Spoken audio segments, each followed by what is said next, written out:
الحمدللہ رب العالمین والصلاة والسلام علی سیدنا و سید الانبیاء والمرسلین وعلی آلہ واصحابہ اجمعین، اما بعد فاعوذ باللہ من الشیطان الرجیم، بسم اللہ الرحمن الرحیم۔ فہزموہم بإذن اللہ وقتل داود جالوت وآتاہ اللہ الملک والحکمہ وعلمہ مما یشاء، صدق اللہ مولانا العظیم۔ ان اللہ وملائکتہ یصلون علی النبی یا ایھا الذین آمنوا صلوا علیہ وسلموا تسلیما، اللہم صل علی سیدنا و مولانا محمد وعلی آل سیدنا و مولانا محمد افضل صلواتک بعدد معلوماتک وبارک وسلم۔ معزز و محترم حاضرین، سامعین و ناظرین، آج ہم انشاءاللہ قصص القرآن میں اللہ رب العزت کے برگزیدہ نبی سیدنا حضرت داؤد علیہ السلام کا ذکر خیر شروع کر رہے ہیں، جو قرآن کریم نے مختلف صورتوں میں بیان فرمایا، کہیں مختصر اور کہیں مفصل۔ گزشتہ درس میں حضرت داؤد علیہ السلام کا ذکر خیر گزرا ہے، جو آیت کریمہ کا ایک حصہ میں نے آج بھی پڑھا ہے۔ اللہ تعالیٰ نے حضرت داؤد علیہ السلام کو فتح عطا فرمائی جب وہ طالوت کی فوج کے ساتھ لڑ رہے تھے جالوت کے خلاف، تو اس میں یہ الفاظ ہیں قرآن کریم کے کہ فہزموہم بإذن اللہ، کہ اللہ کے حکم سے، اس کے فضل سے انہوں نے کافروں کو شکست دے دی۔ اس گروہ نے، جو حضرت شموئیل علیہ السلام کا نام بھی ہے اور مختلف دیگر اسماء بھی ہیں اس نبی کے، اللہ تعالیٰ نے ان کا اسم گرامی نہیں دیا، صرف نبی کا ذکر کیا ہے جو بنی اسرائیل کے نبی تھے۔ تو انہوں نے سیاسی قیادت یا ذمہ داری طالوت کو سونپی اللہ کے حکم سے، اور انہوں نے پھر عمالقہ کے سربراہ جالوت کے خلاف یہ جہاد کیا، اور اس جہاد میں وقتل داود جالوتا، جالوت بڑا طاقتور اور بڑا مضبوط اعصاب والا پہلوان تھا اور ٹرکس بھی جاننے والا تھا لڑائی کے۔ تو حضرت داؤد علیہ السلام کو اللہ تعالیٰ نے یہ شرف اور کامیابی عطا فرمائی کہ اتنے بڑے پہلوان کو وہ قتل کرنے میں کامیاب ہوئے۔ اور پھر ذکر کیا گیا حضرت داؤد علیہ السلام جو اس وقت بالکل جوان تھے، کہ پھر اللہ نے وَآتَاهُ اللَّهُ الْمُلْكَ وَالْحِكْمَةَ وَعَلَّمَهُ مِمَّا يَشَاءُ، اللہ تعالیٰ نے انہیں سلطنت بھی عطا فرمائی اور حکمت بھی عطا فرمائی، یعنی ان پر نبوت اور سیاسی سیادت ہے یا سلطنت و حکومت ہے، دونوں جمع کر دی گئی، اور اللہ تعالیٰ نے انہیں جو چاہا علم عطا فرمایا۔ اس علم سے مراد بھی وحی ہے، اور اللہ کا خاص علم ہے جو انبیاء کو عطا ہوتا ہے۔ تو حضرت داؤد علیہ السلام کا ذکر جن صورتوں میں ہوا ہے ان میں ایک صورت یہی ہے، صورت بقرہ، یہ آیت نمبر 251 ہے، جن میں آپ کا اسم گرامی یہاں ذکر ہوا ہے، اور پھر صورت نساء میں آیت نمبر 162 ہے، اور صورت مائدہ میں آیت نمبر 78 ہے، پھر صورت انعام میں آیت نمبر 84 ہے، صورت اسراء میں آیت نمبر 55 ہے۔ یہ تمام آیات ہم پڑھتے ہیں، مختصر ہیں، اور 3 صورتوں میں آپ کا ذکر خیر مفصل ہے، صورت انبیاء، صورت سبا اور صورت صاد، اور ایک اور صورت میں بھی مختصراً ہے، وہ صورت نمل ہے جس میں 2 آیتیں ہیں، پھر حضرت سلیمان علیہ السلام کا ذکر ہے، اس میں آپ کے صاحبزادے کا۔ تو ان صورتوں میں آپ کا ذکر خیر ہوا ہے۔ حضرت داؤد علیہ السلام کو اللہ تعالیٰ نے جو فضیلتیں عطا فرمائی ہیں، ان میں سے سب سے پہلی اور منفرد فضیلت یہ ہے کہ ہوا اول من جمع لہ بین الملک والنبوہ، کہ مفسرین کرام لکھتے ہیں کہ حضرت داؤد علیہ السلام تاریخ انبیاء میں، انبیاء اور رسل کی تاریخ میں پہلی ہستی ہیں کہ جن پہ اللہ تعالیٰ نے نبوت کو اور حکومت کو جمع کر دیا ہے، یعنی ایک طرف آپ حکمران بھی تھے اور دوسری طرف اللہ کے نبی بھی تھے، جیسے یہاں آیت کریمہ گزری ہے وَآتَاهُ اللَّهُ الْمُلْكَ وَالْحِكْمَةَ، ملک بھی اور حکمت بھی۔ اس کے بعد کئی اور انبیاء بھی آئے، ان دونوں صفتوں کے جامع تھے، جن میں آپ کے صاحبزادے حضرت سلیمان علیہ السلام بھی تھے، اور پھر ہمارے کریم آقا احمد مجتبیٰ محمد مصطفیٰ علیہ افضل التحیت والثناء، آپ کو بھی اللہ تعالیٰ نے یہ دونوں صفتیں عطا فرمائیں۔ تو انبیاء میں یہ مفسرین نے لکھا ہے کہ پہلے آپ تھے جن پر ملک اور حکمت دونوں اکٹھے ہوئے۔ اور دوسری آیت ہے سورۃ انبیاء میں وَكُلًّا آتَيْنَا حُکْمًا وَعِلْمًا، حضرت داؤد اور سلیمان علیہ السلام دونوں باپ بیٹے کا ذکر ہوا سورۃ انبیاء میں، اور فرمایا کہ ہم نے دونوں کو حکومت و سلطنت اور علم یعنی نبوت عطا فرمائی۔ اسی طرح سورۃ صاد میں فرمایا گیا وَشَدَدْنَا مُلْكَهُ، ہم نے آپ کو مضبوط حکومت عطا فرمائی۔ حضرت داؤد کی جو حکومت تھی وہ کوئی ایسی کمزور حکومت نہیں تھی، بڑی مضبوط حکومت اللہ نے آپ کو عطا فرمائی۔ وَآتَيْنَاهُ الْحِكْمَةَ وَفَصْلَ الْخِطَابِ، اور ہم نے انہیں حکمت وزڈم یعنی نبوت و رسالت اور فصل الخطاب قوت فیصلہ، صحیح فیصلہ کرنا اور صحیح وقت پر فیصلہ کرنا، اور دو لوگوں کے درمیان ان کے معاملے کو صحیح طور پہ سمجھنا، یہ ایک صلاحیت ہوتی ہے اللہ رب العزت کی طرف سے، عام لوگوں کو بھی عطا ہوتی ہے اور انبیاء کو بھی اللہ تعالیٰ عطا فرماتا ہے۔ اور انہی انبیاء کی نسبت اور فیض جیسے ان کی اور انبیاء کی برکتیں اللہ نے ان کی امتوں میں بھی جاری رکھی ہیں، تو ان میں ایک یہ بھی ہے، یعنی کئی برکتیں ہیں، جیسے حضور علیہ الصلوۃ والسلام کی حدیث ہے کہ نبوت کا 46واں حصہ جو ہے وہ رویائے صادقہ ہیں، سچے خواب ہیں۔ اب نبوت و رسالت ختم ہو گئی ہے، کوئی نبی اور رسول نہیں آئے گا، لیکن سچے خواب فرمایا یہ حصہ 46واں جو نبوت کا فیض ہے یہ قیامت تک جاری رہے گا۔ تو فصل الخطاب کسی انسان میں بھی یہ صلاحیت ہوتی ہے کہ وہ صحیح فیصلہ کرتا ہے، اور خصوصاً جس کو ذمہ داری سونپی جائے فیصلوں کی، یعنی جج ہو یا قاضی ہو، تو اس کے لیے ہدایات بھی ہیں، حضور علیہ الصلوۃ والسلام کی کئی احادیث بھی ہیں خصوصاً قضاء کی ذمہ داری نبھانے والوں کے لیے۔ تو ان میں سے یہ سب سے بنیادی چیز یہ ہے جو حضرت علی اور مرتضیٰ رضی اللہ عنہ فرماتے ہیں کہ حضور علیہ الصلوۃ والسلام نے مجھے فرمایا کہ دونوں کی بات سننا، جو فریق آپ کے سامنے آئے، کبھی ایک فریق کی بات سن کر اس سے متاثر نہ ہو جانا اور نہ فیصلہ کرنا۔ فرماتے ہیں جب بھی میں نے دونوں کی بات سنی ہے تو اللہ تعالیٰ نے مجھ پر حق واضح کر دیا اور میں نے اس کے مطابق فیصلہ کیا۔ تو اس لیے کسی فریق کو موقع نہ دینا یا اس کی بات کو یعنی کنسیڈر نہ کرنا، سن کے بھی اس پر توجہ نہ دینا، ایک ہی فریق کی بات پہ فیصلہ کر دینا، چاہے اپنے بچے ہوں۔ یہ تو ظاہر ہے ہم سب کو بار بار یہ فیصلے تو کرنا پڑتے ہیں، اپنے بچوں کے ساتھ تعلق، یا کوئی استاد ہے تو شاگردوں کا معاملہ، کوئی اور کسی عہدے پہ ہے، ادارے کا سربراہ ہے تو ملازمین اور کولیگز کے آپس میں تعلقات ایسے ہو جاتے ہیں۔ میرا یہ تجربہ ہے اپنا محدود سا، جو انتظامی تھوڑی سی ذمہ داری ہے، تو اس میں یہ دیکھا ہے کہ بہت دفعہ ایسا ہوتا ہے کہ جب بندہ ایک بندے کی بات سنتا ہے نا تو بالکل جیسے یوں لگتا ہے کہ یہ 100% سچا ہے، یا بات اسی طرح ہے جیسے یہ کر رہا ہے، لیکن جب دوسرے پہلو کو سنا جائے تو بالکل معاملہ کلیئر ہو جاتا ہے۔ بہت دفعہ ایسا ہوتا ہے، یعنی میں اگر کہوں کہ 90% اس طرح کیس ہوتا ہے کہ بات کوئی اور ہوتی ہے۔ اس لیے اگر آپ سنیں ہی نہ معاملے کو، دوسرے فریق کو، یا جو بھی اس میں سٹیک ہولڈرز ہیں ان کا نقطہ نظر ہی نہ سنیں اور ایسے فیصلہ کر دیں، یعنی جو بھی آپ کے پاس کوئی انتظامی ذمہ داری ہو، والد یا جو فیملی کا سربراہ ہے تو بہت بڑی ذمہ داری ہوتی ہے اس کے پاس، کہ ایک بچے کی بات سن کے جوتا اٹھائیں اور دوسرے کو مارنا شروع کر دیں، یعنی چھوٹی چھوٹی ظاہر لیول سے ہی انسان جو انتظامی محاسن ہیں ان کو سیکھتا بھی ہے اور پھر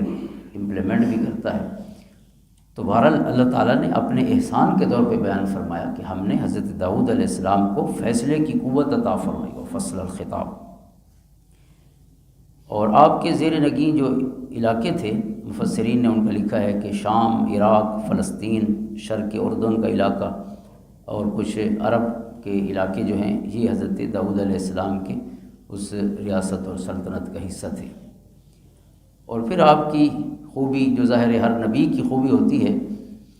اگرچہ ہر نبی کی نہیں کئی انبیاء کی ہے، یعنی آپ صاحب کتاب بھی تھے، ہر نبی صاحب کتاب نہیں ہوتا، کچھ انبیاء کو اللہ تعالیٰ نے کتاب بھی عطا فرمائی، تو حضرت داؤد علیہ السلام بھی ان میں شامل ہیں۔ وَآتَيْنَا دَاوُودَ زَبُورًا، دو جگہ قرآن نے یہ الفاظ دہرائے ہیں، سورۃ اسراء میں بھی یعنی سورۃ بنی اسرائیل میں بھی اور سورۃ سبا میں بھی، وَآتَيْنَا دَاوُودَ زَبُورًا، کہ ہم نے داؤد علیہ السلام کو زبور عطا فرمائی۔ تو آپ کی جو کتاب ہے جو آپ کو عطا کی گئی اس کا نام زبور ہے۔ اور پھر آپ کی ایک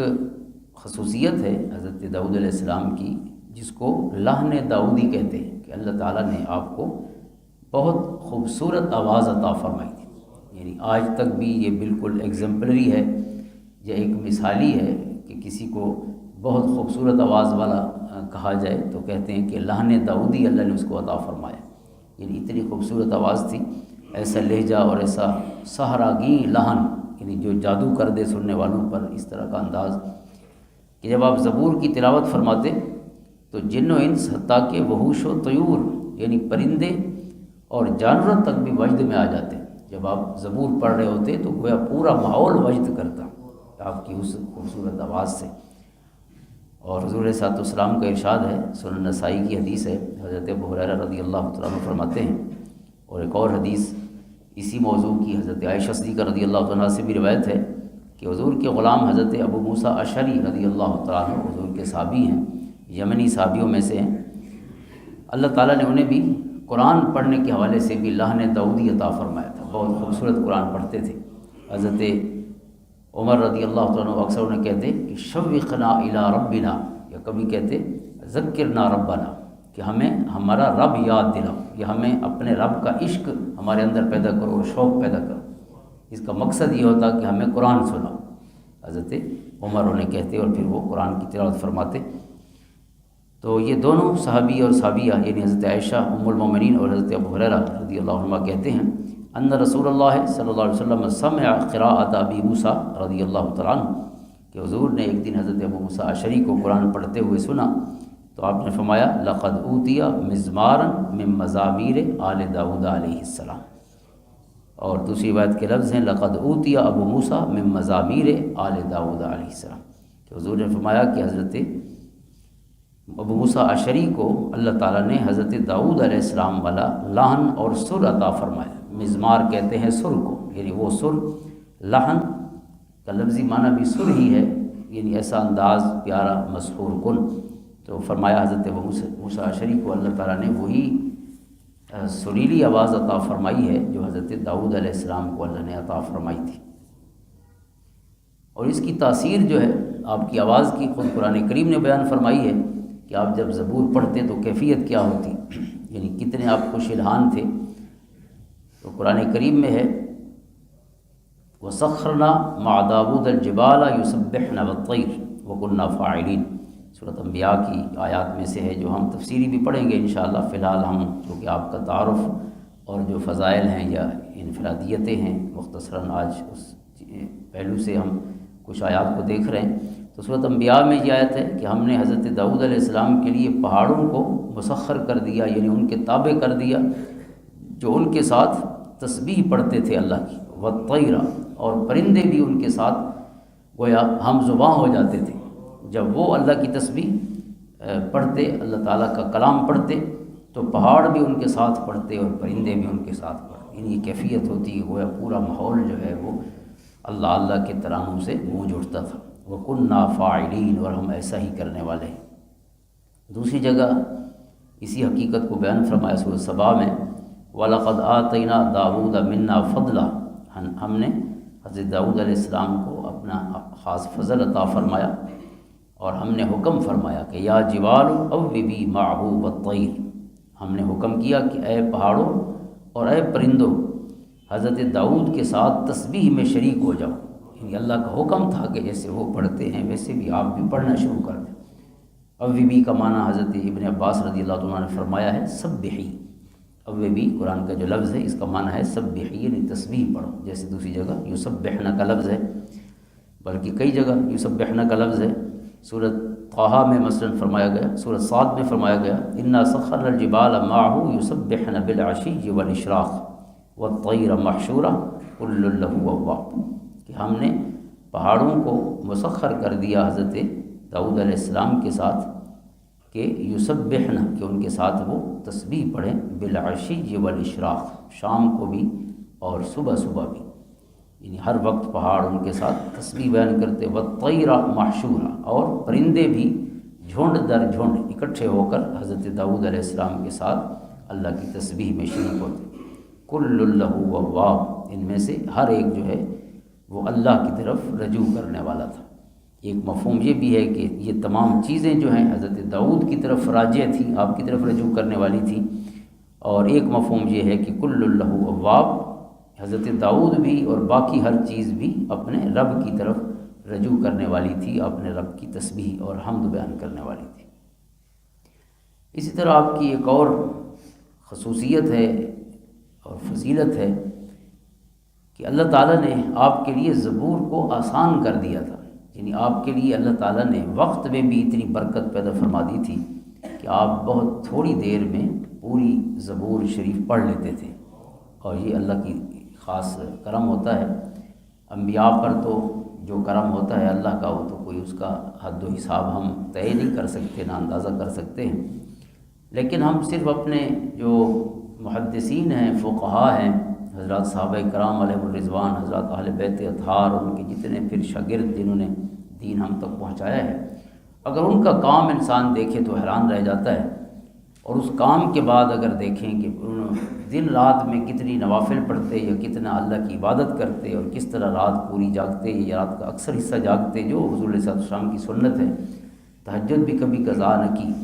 تو سوائے اس کے انسان پھر نہیں کہہ سکتا کہ یہ اللہ کی طرف سے وہ برکت تھی جو ان کے اخلاص کی وجہ سے انہیں عطا ہوئی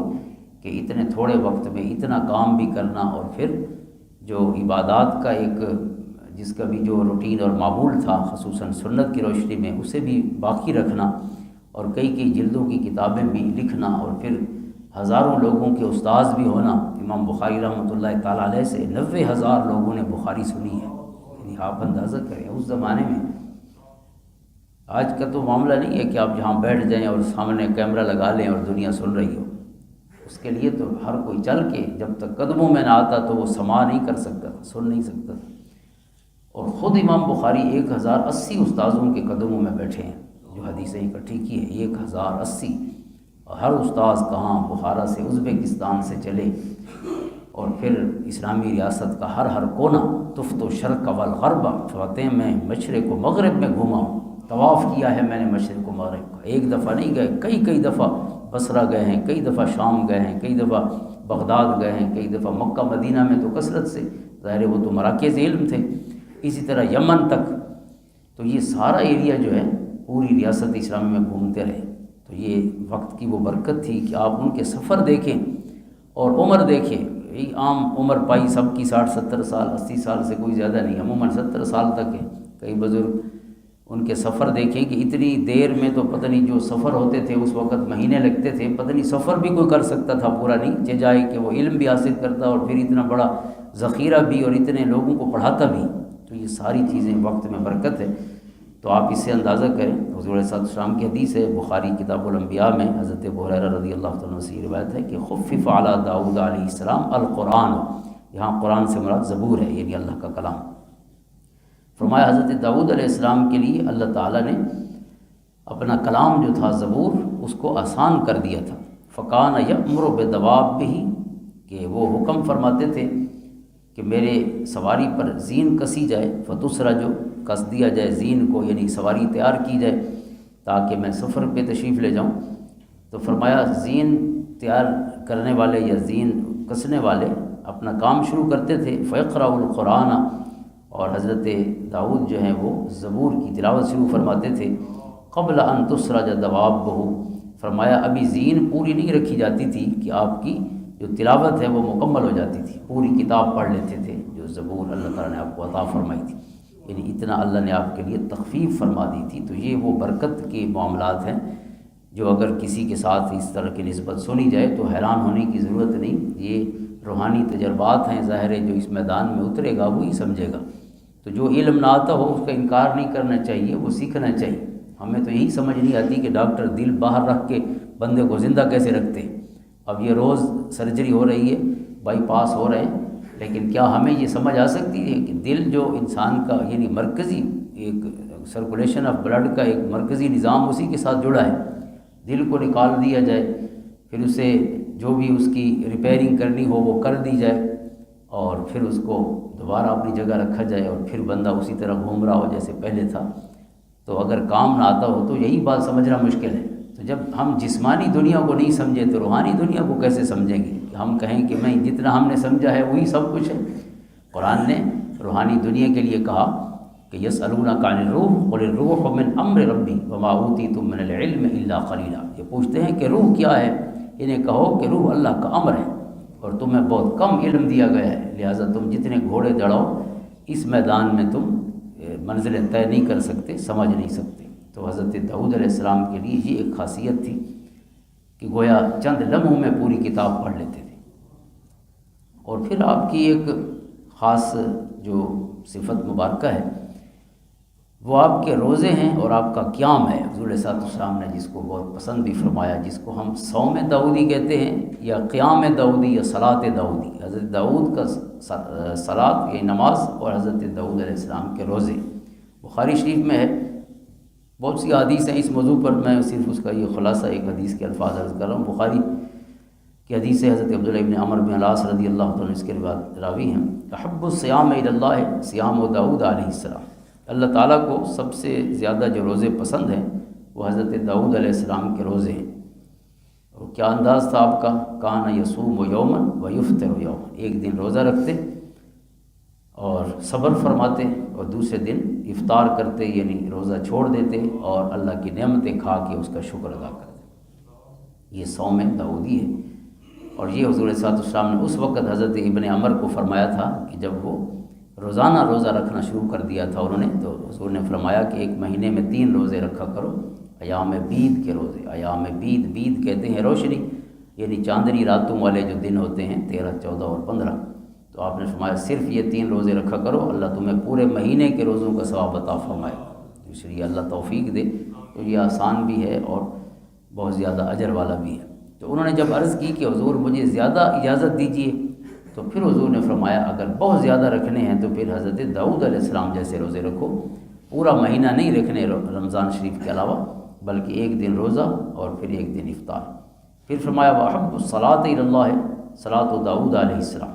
اور سب سے پسندیدہ نماز اللہ کی بارگاہ میں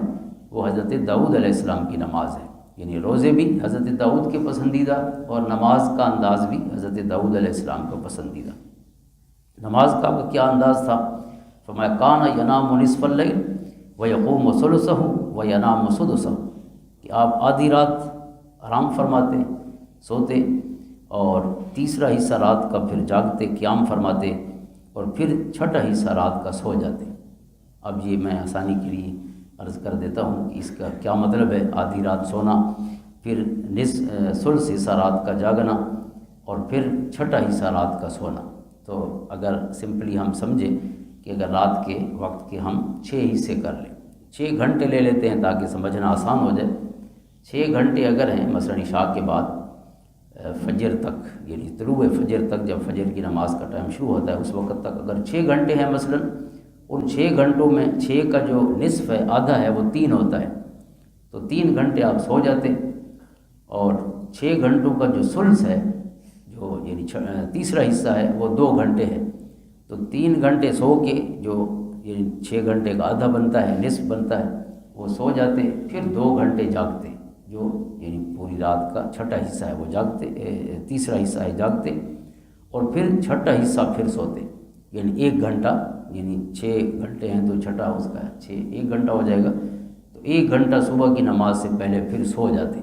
یہی حضور صلی اللہ علیہ وسلم کا مبارک طریقہ رہا ہے۔ حضرت عائشہ رضی اللہ عنہ، بلکہ حضرت علی اور مرتضیٰ رضی اللہ عنہ فرماتے ہیں وہ قول عائشہ تھا، حضرت علی نے فرمایا کہ حضرت عائشہ فرماتی ہیں ما الفاہ السحر عندی الا نائم، کہ حضور صلی اللہ علیہ وسلم جب بھی میری باری ہوتی اور میرے گھر تشریف فرما ہوتے تو میں نے سحری کے وقت، یعنی فجر کی نماز سے جو پہلے کا ٹائم ہے، یہ اکثر حضور کو سوتے ہوئے دیکھا، یعنی چھٹا حصہ ہوتا اور حضور سو رہے ہوتے، پھر اٹھ کے حضور صبح کی نماز کے لیے تشریف لے جاتے، یعنی پہلے سونا، پھر جاگنا، پھر سونا، یہ سنت ہے۔ اور یہی طریقہ جو ہے انسان کے لیے بہت آسان بھی ہوتا ہے، اور یعنی توجہ کے ساتھ انسان جتنی دیر جاگتا ہے اس میں بھی عبادت صحیح کر سکتا ہے، اور پھر صبح کی نماز بھی بوجھل ذہن کے ساتھ نہیں بلکہ وہ بھی فریش ہو کے ادا کر سکتا ہے۔ تو آپ نے فرمایا کہ یہ اللہ رب العزت کی بارگاہ میں پسندیدہ طریقہ ہے نماز کا، اور یہ پسندیدہ انداز ہے روزے کا جو حضرت داؤد علیہ السلام نے اختیار فرمایا۔ اور پھر آپ کی خصوصیت ہے حضرت داؤد علیہ السلام کی، وہ ہے ہاتھ کی کمائی۔ حضرت داؤد علیہ السلام اب بادشاہ تھے، آپ سن چکے ہیں، اللہ فرماتے ہیں ہم نے انہیں ملک عطا فرمایا، اور ملک بھی ایسا کہ اب کئی ممالک اس حصے میں شامل ہیں، لیکن اس کے باوجود اپنی جو سلطنت ہے اس میں سے کوئی چیز حضرت داؤد علیہ السلام نہیں لیتے تھے، بلکہ خود جو کام کرتے ہاتھ سے اس کمائی سے خود کھاتے، اپنی ضرورتیں پوری فرماتے۔ اس کا ذکر بخاری شریف کی حدیث میں ہے۔ حضرت مقدام بن معدی کرب فرماتے ہیں کہ حضور علیہ السلام نے ارشاد فرمایا، ما اکل احد طعاما قط خیرا من ان یاکل من عمل یدہ وان نبی اللہ داؤد علیہ السلام کان یاکل من عمل یدہ۔ حضور نے فرمایا کہ سب سے بہترین کمائی جو شخص حاصل کر سکتا ہے، یا سب سے بہترین کھانا جو بندہ کھا سکتا ہے، وہ اس کے اپنے ہاتھ کی کمائی ہے۔ اور بے شک اللہ تعالیٰ کے نبی حضرت داؤد علیہ السلام کان یاکل من عمل یدہ، وہ اپنے ہاتھ سے کما کے کھاتے تھے۔ یعنی اتنی بڑی اللہ نے بادشاہی عطا فرمائی، سلطنت، اس میں سے آپ اپنے لیے کچھ حصہ نہیں لیتے تھے، وہ صرف اللہ کی مخلوق کے لیے تھا جو بھی تھا۔ حضرت ابن حجر عسقلانی نے اس حدیث پاک کے تحت لکھا ہے فتح الباری میں کہ خلیفہ اسلام جو ہو، جو یعنی مسلمانوں کے ملک کا سربراہ ہو، اگرچہ وہ بیت المال سے بقدر کفاف، یعنی جتنا اس کے لیے ضروری ہو، اس کے جو سوشل سٹیٹس ہے، یا یعنی جس کو ہم اوسطاً کہہ دیں کہ گزر اوقات کے لیے جتنا ضروری ہو اتنا وظیفہ یا تنخواہ لے سکتا ہے وہ بیت المال سے، لیکن افضل یہ ہے کہ وہ اپنے ملک پر بوجھ نہ بنے، یعنی اتنا لے جتنا عام آدمی کا خرچہ ہوتا ہے، یہ نہیں کہ اس کا خرچہ جو ہے وہ اربوں خربوں میں ہو ایک دن میں۔ تو حضرت داؤد علیہ السلام کی یہی خواہش تھی، اور انہوں نے اللہ سے یہ دعا فرمائی کہ اے اللہ، آپ نے مجھے ملک دیا ہے، لیکن کھانا مجھے ہمیشہ اپنے ہاتھ سے ہی دینا، جو میری کمائی ہو اس ملک میں سے مجھے کھانے کی توفیق اور مجبوری میں نہ ڈالنا۔ اور اسی کو حضرت عمر رضی اللہ عنہ نے فرمایا تھا کہ جو مسلمانوں کا حکمران ہے وہ کافل الیتیم کی طرح ہے، جو قرآن نے ارشاد فرمایا کہ اگر کوئی یتیم کے مال کا نگہبان بن جائے، خدا نخواستہ کوئی قریبی عزیز فوت ہو جائے، اس کے بچے ہماری کفالت میں آ جائیں، تو جو کافل ہو، کفیل ہو یتیم کا، اس کے لیے قرآن نے یہ اصول بیان فرمایا، ومن کان غنیا فلیستعفف ومن کان فقیرا فلیأکل بالمعروف۔ سورۃ نساء کی آیت ہے کہ جو غنی ہو خود، یعنی وہ خود کفیل ہو، کوئی مسئلہ اس کے لیے نہ ہو، اپنا اس کا سلسلہ روزگار کا ہو، تو اسے چاہیے کہ یتیموں کے مال سے کچھ نہ لے، فلیستعفف، یعنی وہ یتیموں کا مال جو استعمال کرتا رہے، کہیں کاروبار میں لگائے یا کھیتی باڑی کرے، تو جو بھی یتیموں کا ہو دوبارہ انہی کے مال میں، انہی کے حصے میں رکھتا رہے، خود اس میں سے کوئی پرسنٹیج نہ لے اگر وہ خود غنی ہے۔ لیکن اگر فقیر ہے تو فلیأکل بالمعروف، اگر فقیر ہے تو پھر اتنا لے جتنا مناسب ہو، یہ نہیں کہ پھر غیر مناسب طور پر آگے چلا جائے۔ تو اس کے تحت حضرت عمر نے فرمایا کہ میں مسلمانوں کا امیر بنایا گیا ہوں، تو میرے لیے حکم یہی ہے، اگر میرا معاملہ اپنا اتنا کوئی ذریعہ ہوگا کہ میں اپنا گزر اوقات کر سکوں گا تو پھر میں تنخواہ نہیں لوں گا، لیکن اگر میں مجبور ہوں گا تو اتنا لوں گا جتنا ایک عام آدمی کی ضرورت ہے، خاص ضرورت نہیں، عام ضرورت۔ اس لیے آپ اسی پر عمل پیرا رہے، تمام خلفائے راشدین نے سختی سے اس کی یعنی پابندی کی۔ تو حضرت داؤد علیہ السلام کا یہ مبارک طریقہ ہے، حضرت داؤد کے اس مبارک انداز کو قرآن نے بھی بیان فرمایا، آپ کے جو عمل جد ہے، جیسے حضور صلی اللہ علیہ وسلم کی حدیث میں ہے۔ تو آپ کیا کام کرتے تھے؟ آپ لوہے کا کام کرتے تھے، اللہ تعالیٰ نے آپ کے لیے لوہے کو نرم کر دیا تھا۔ وَأَلَنَّا لَهُ الْحَدِيدَ، النا یعنی لین یا نرم، ہم نے حضرت داؤد کے لیے لوہے کو نرم کر دیا۔ أَنِ اعْمَلْ سَابِغَاتٍ وَقَدِّرْ فِي السَّرْدِ وَاعْمَلُوا صَالِحًا، کہ ہم نے انہیں کہا کہ کشادہ زرہیں تیار کرو۔ زرہ جو ہے یہ جنگی لباس ہے، تو آپ جنگی لباس لوہے کا تیار کرتے، کیونکہ اس وقت لڑائیاں جو ہوتی تھیں یہ تلوار اور نیزے کی لڑائی ہوتی تھی، تو سر کو محفوظ کرنے کے لیے، سینے کو محفوظ کرنے کے لیے لوہے کا ایک لباس ہوتا جو پہن لیا جاتا، جس کو زرہ کہتے ہیں۔ وقدر فی السرد، اور ہم نے انہیں کہا کہ اندازے سے کڑیاں جوڑتے جاؤ، یعنی کڑیاں جو ہیں جو اس لوہے کی جوڑنا ہوتی تھی، کسی طریقے سے ظاہر ہے جس جگہ انسان کی جو جگہ زیادہ قیمتی ہے اور جہاں کا نقصان زیادہ اس کے لیے ڈیمیجنگ یا فیٹل ہو سکتا ہے، اس جگہ کو زیادہ محفوظ کرنا ہوتا تھا۔ جیسے سر ہے، یہ بڑی بنیادی انسان کی حصہ ہے، اسی طرح سینہ ہے، تو جو ضروری اعضاء ہیں تو وہاں زیادہ کڑیاں لگائی جائیں، اور جہاں نسبتاً کم خطرہ ہے یا جہاں کے زخم کے ساتھ بھی گزارا ہو سکتا ہے تو وہاں نسبتاً کم ہو، کیونکہ لوہے کا وزن بھی زیادہ ہو جاتا تھا، تو اس وجہ سے حساب سے استعمال کرنا پڑتا۔ تو فرمایا یہ سب ہم نے انہیں تعلیم فرمایا کہ کیسے تیار کرنی، اور لوہا بھی نرم کیا۔ دوسری جگہ فرمایا گیا، یہ سورۃ سبا کی آیت تھی، اور آگے سورۃ انبیاء میں پھر ہے وَعَلَّمْنَاهُ صَنْعَةَ لَبُوسٍ لَكُمْ، ہم نے انہیں لباس بنانا سکھایا حضرت داؤد علیہ السلام، لِتُحْصِنَكُم مِّن بَأْسِكُم، کون سا لباس؟ جو تمہیں جنگ میں محفوظ رکھ سکے، یعنی زرہ بنانا ہم نے انہیں سکھایا۔ تو یہ حضرت داؤد علیہ السلام کا وہ جو یعنی آپ کا پروفیشن کہیں یا آپ کا پیشہ کہیں، یہ لوہے کے کام والا تھا، جس کو ہم لوہاروں کا پیشہ کہہ سکتے ہیں۔ اس لیے کسی پیشے کو یا کسی پروفیشن کو، کسی کام کو کبھی کم تر نہیں سمجھنا چاہیے کہ یہ حقیر ہے اور کم ہے۔ اللہ تعالیٰ نے تو ہاتھ کے کام والوں کی یہ صفتیں بیان فرمائی ہیں کہ یہ اللہ کے نبیوں کی سنت ہے، اور کئی اور انبیاء بھی ہیں جو ہاتھوں سے کام کرتے رہے، اور ورنہ کام تو سب نے کیے ہیں، مختلف شعبے جو ہیں زندگی کے ان سے وابستہ رہے۔ حضرت ابراہیم علیہ السلام اور حضرت آدم علیہ السلام دونوں نبی جو ہیں یہ کھیتی باڑی فرماتے تھے۔ حضور علیہ السلام نے تجارت فرمائی ہے، اور آپ نے کھیتی باڑی میں حصہ شامل فرمایا ہے، مثلا کھجوروں کا باغ لگاتے ہوئے حضور علیہ السلام اس میں شریک ہوئے۔ تو پھر خدمت جو خدمت خلق ہے، حضور علیہ السلام کبھی کسی پر بوجھ نہیں بنے، خود بھی جب بھی کبھی اکٹھے سفر ہوتا تو حضور علیہ السلام اپنی خدمات بھی پیش فرماتے تھے۔ ایسا نہیں کہ آپ بیٹھے رہیں اور باقی کام کرتے رہیں، آپ نے کبھی پسند نہیں فرمایا۔ جب راستے میں کبھی کھانا بنانے کا پروگرام شروع ہوتا، ظاہر ہے 30,000 کا لشکر ہے یا کبھی 1400-1500 کا ہے، تو کھانے کی ضرورت تو ہوتی تھی راستے میں، تو مختلف لوگ کام بانٹتے تھے۔ تو حضور علیہ السلام جو ایندھن ہے وہ حضور ہی، جو لکڑیاں چننا تھا ایندھن کے لیے وہ حضور ہی چنا کرتے تھے۔ اگرچہ صحابہ کہتے رہتے کہ ہم اتنے، اب 1500 بندہ ہے تو ایندھن اکٹھا کرنا کوئی زیادہ مشکل تو نہ تھا، لیکن آپ فرماتے کہ اللہ اس کو پسند نہیں کرتا کہ کوئی اللہ کے بندوں کے ساتھ بھی ہو اور متمیز ہونا پسند کرے، کہ میں لوگوں سے الگ تھلگ نظر آؤں۔ فرمایا نہیں، اللہ کو الگ تھلگ نظر آنا پسند نہیں ہے، اللہ کے بندوں کے ساتھ مل کر رہنا پسند ہے۔ تو ہمیں بھی آپ نے یہ تواضع اور انکسار کا درس دیا، ارشاد فرمائے۔ اور پھر حضرت داؤد علیہ السلام کی ایک اور صفت ہے جس پر آج ہم اپنی گفتگو ختم کر رہے ہیں، وہ ہے اللہ تعالیٰ نے آپ کو طاقت اور قوت سے نوازا ہے، جسمانی قوت بھی اللہ نے آپ کو عطا فرمائی، جس کا ذکر سورۃ صاد میں ہے، وَاذْكُرْ عَبْدَنَا دَاوُودَ ذَا الْأَيْدِ، اور یاد کیجئے ہمارے بندے حضرت داؤد علیہ السلام کو، ذَا الْأَيْدِ، جو بہت قوت والے تھے،